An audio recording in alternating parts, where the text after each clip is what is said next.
Good morning, aliens. My name is Sophia, I'm Cassie. And I'm Riley. and we're here today from none other than planet Earth to talk to you about our great country, the United States of America.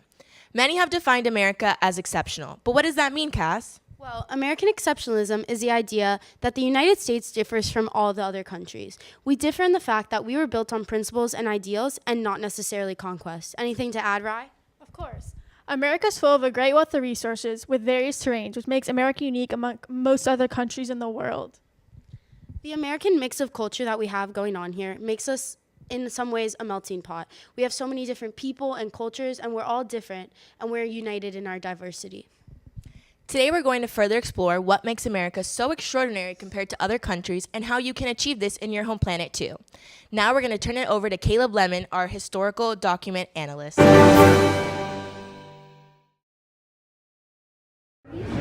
Hello, aliens. My name is Caleb, and I am a historical document analyst.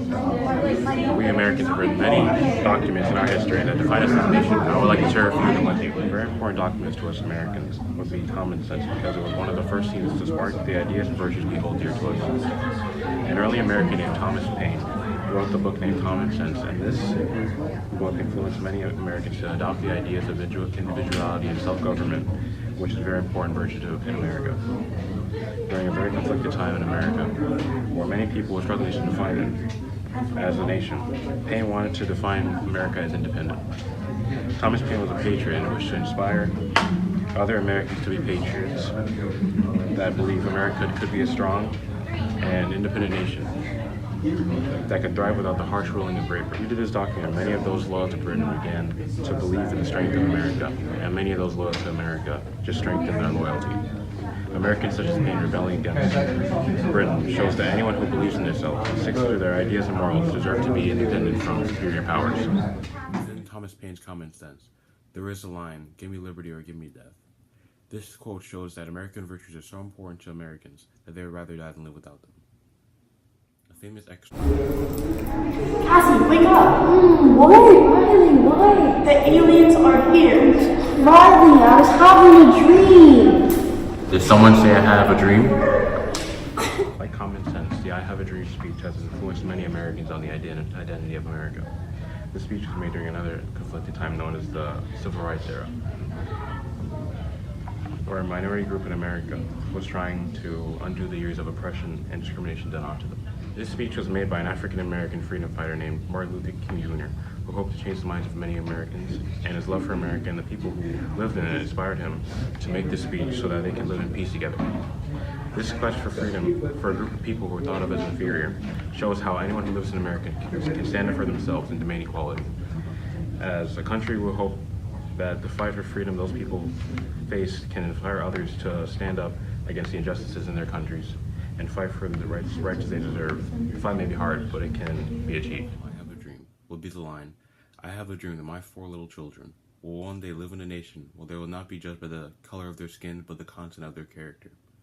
This quote is self-finished because it shows how proud King is to be an American. Instead of leaving the nation in conflict due to centuries of discrimination and racism, King decided to change America for the better of African Americans. Thanks for coming to lunch with us. We wanted to just give you a taste of what American cuisine is like, and we thought it would be no better place than to come to the melting pot, which is what the U.S. is known for.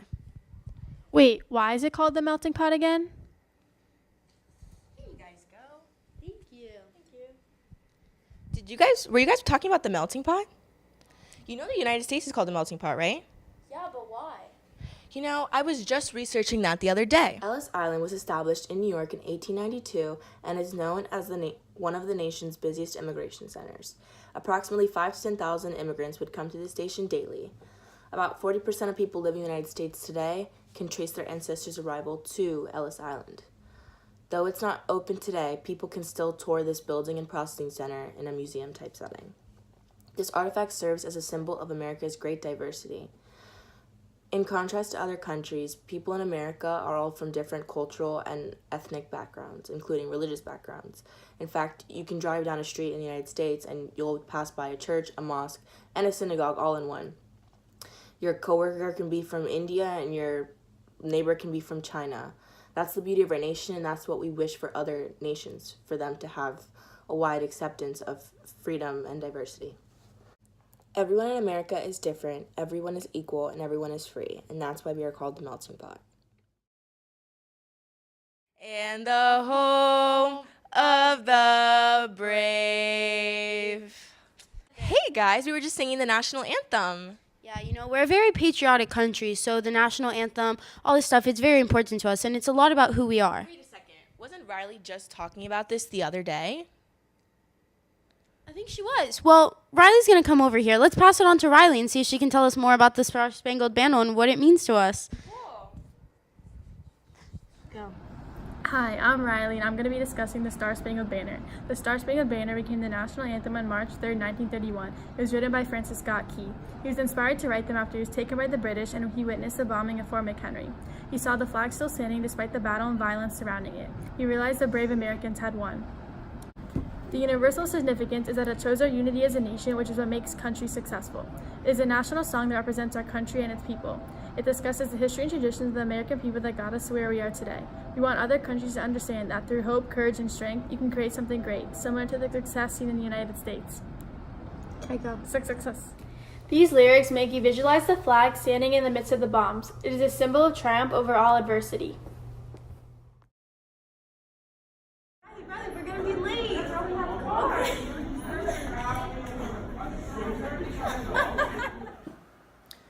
Born in 1863 on a farm in Michigan, Henry Ford moved to Detroit at the age of 16 and became a machinist. Advancing his engineering career, he was hired at the Edison Illuminating Company. In his spare time, he created the first automobile, the quadricycle. He eventually formed the Ford Motor Company, which produced the Ford Model T. This was the first car that was mass-produced and was available and affordable for all. We chose him to represent our nation because he created the embodiment that the United States has as the world economic superpower. This is because he created the first mass production plants that were able to mass produce goods. His contributions serve as a universal significance because they show that even if you are born poor in America, everyone has the opportunity to make it big. America's democracy allows for all people to be free and have equal opportunity to make a difference. Another important figure is Abigail Adams. Born in 1744, Abigail married lawyer John Adams, the future president. During her husband's vice presidency with Washington, Adams managed to raise her 4 children as well as go to the Capitol to help in his political affairs. When he became president in 1796, she continued to give him political advice from home. She eventually moved to the new presidential mansion, becoming the first lady to live in the White House. As well as this, she was one of the first women advocates for social reforms such as women's rights and the abolition of slavery. We chose her to represent our nation because she symbolizes the freedom and dedication all Americans portray. Going against the gradient, she educated herself at home. Her contributions not only to the political aspect of her husband's career, but as well as the earliest forms of social reform, defined the role of a good citizen. Her contributions serve as a universal significance as her actions show that America gives equal opportunity to everyone if you work hard enough. Even though she was a woman, she strived for equality and she had a major impact on the politics and social ideals we have today. Hey aliens, I'm Cassie, a historical analyst of American life. The event that I'll be sharing with you today is 9/11, but more specifically the aftermath of it. On September 11, 2001, American life was changed forever. We were under attack from Middle East terrorists known as Al-Qaeda. They hijacked 4 American planes and crashed 2 into the World Trade Center, 1 into the Pentagon, and 1 that was supposed to be headed towards the Capitol, but due to the heroism of the people on the plane, crashed into a field. These acts were meant to instill fear in the lives of Americans, but it had the reverse effect. Americans were more united after 9/11 than ever before. We made a pledge to find the people who did this to our country and bring them to justice. America is strong and will prevail in all times, and 9/11 showed that. As a country, the way America reacted 9/11 showed people that we will not be bullied or scared into what they want us to believe. Universal truth is that when people can put the love of their country before anything else and be united in a cause together, anything is possible. America was at its darkest time, but with love for their country and unity behind a cause, they were able to come up and be better than they were before. It is in adversity when we see our strength.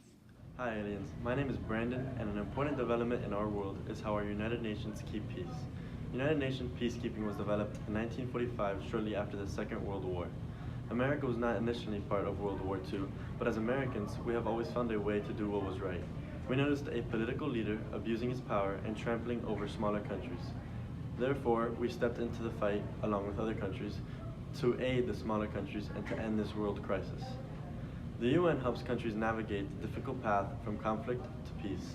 It has unique strengths, including legitimacy, burden sharing, and ability to deploy troops and police from around the world. The UN helps us as a world to get along better with each other. We've had many conflicts in the past, but if it wasn't for the UN, our world would have had many more conflicts and wars that might have been more crucial than the last. The General Assembly and the Secretary General play major, important, and complementary roles along with other UN offices and bodies. They are the men and women who control the entire UN to make sure things are running smoothly. The most effective way to diminish human suffering and the massive economic cost of conflicts and their aftermath is to prevent conflicts in the first place. The United Nations also plays a role in conflict prevention by using diplomacy, good offices, and mediation. Although the UN doesn't prevent all conflicts, it has a huge impact into uniting our world into one.